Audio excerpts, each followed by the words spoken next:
কিছু কিছু মানুষের দুঃখ কষ্ট বেদনা গুলো সবসময় লেগেই থাকে। ঠিক এই যে আমার একবারে অসহায়, আমার কিছুদিন আগে আমার কাছে একটা কম্বল চেয়েছিল, তো আজকে আমি নিয়ে এসেছি একটা কম্বল ওনাকে দেওয়ার জন্য।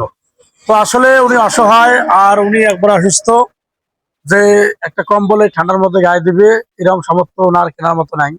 আমাকে কিছুদিন আগে বলছিল যে একটা কম্বল চাইছিল অবশ্য, তা আমি নিয়ে এসেছি আজকে এই কম্বলটা ওনাকে দেবো। অবশ্যই এগুলো অসহায় মানুষের পাশে আমরা সবাই কাঁধে কাঁধ মিলে দাঁড়াবো।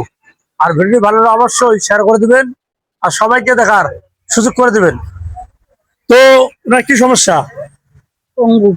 পঙ্গু, হুম, মানে বিছানার মধ্যেই থাকে সবসময়, তাই না? হুম।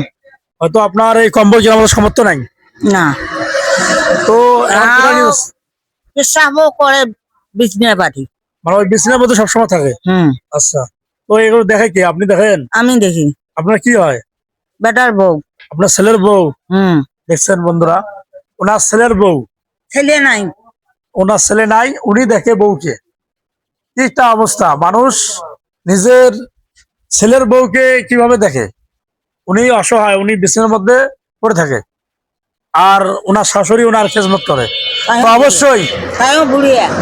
উনি গ্রাম কালেকশন করেন, আপনি না? হুম, উনি গ্রাম কালেকশন করে ওনাকে দেখেন, এমন একটা অবস্থা। অবশ্যই আমরা এগুলো অসহায় মানুষের পাশে দাঁড়াবো আর সবসময় এগুলো অসহায় মানুষের পাশে দাঁড়ার চেষ্টা করব। অবশ্যই লাইক কমেন্ট শেয়ার করে আমাদের পাশেই থাকবেন। ধন্যবাদ। নেন, উপরটা নেন তো। আপনি খুশি তো? খুশি। খুশি? খুশি। আচ্ছা ঠিক আছে, আমাদের বন্ধুদের জন্য দোয়া করবেন।